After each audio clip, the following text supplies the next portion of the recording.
انت اول حاجه كنتي فنان كنعرفك اللي هو فنان اللي كنهضر على داك اللي قال هذه الكلمه، وكنتي فنان ما ديرش هذاك الشيخات، لان النهار اللي كنعرفك بلا شيخات، فهمتيني؟ اللي كيستاهل يدير الشيخات هو السيتي شيخ يجي مع الشيخات، فهمتيني؟ باش ملي يسولك هذه المره يقول لك لان هادو راه خوتك فنانه، انت ما بديتش الخير، انت داك اللي دار فيك الخير، داك اللي طلعك وسماك السميه وعطاك السميه وليتي كاين سميتو ما عقلتيش عليه، عاد تعقل علينا حنا. انا عطيتك هذا الكلام هذا باش من نهار ان شاء الله ملي تكون في شي مهرجان وتكون طالع ماشي باش يقولوا راك انت كاين، انا كنقول لك من هنا انت راه شيخه باش عارف راسك، الشيخه واعره، الشيخه عندها قيمه وعندها الشيخه حاجبه، نهار اللي دابزات مع حوزار راه ناضت هضرات على حق هذه شيخه، اما انت مع الفنانه اللي هما كتنافقوا في وجههم كتقول لهم راه كاين وكاين، راه انت راك ما عمرك ما غتكون وما عمرك ما غتكون. المهم انا جيتك لا انت ولا شي ماناجر اللي هما كيسحب راسهم اللي دابا ولاو كيتلصقوا على اتصالات المغرب على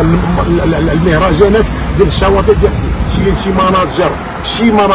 انا بالنسبه لي كنسميهم السمساره، اما اللي ماناجر حنا كنخدموا مع لي ماناجر والحمد لله كيخدموا معنا كيديو حقهم ومن حقهم يديو حقهم، اما شي سمساره اللي عند راسهم ماناجر هادو كيديو غير لانه هما هذوك هما السعايه، ملي تنوضوا تهضروا على السعايه هضروا على شي ماناجر اللي هما عارفين شكون هما راسهم، والنهار اللي تلقى بها شي ماناجر وغادي يهضر معايا غادي نوريه شكون هو عادل الميلودي من الاخر.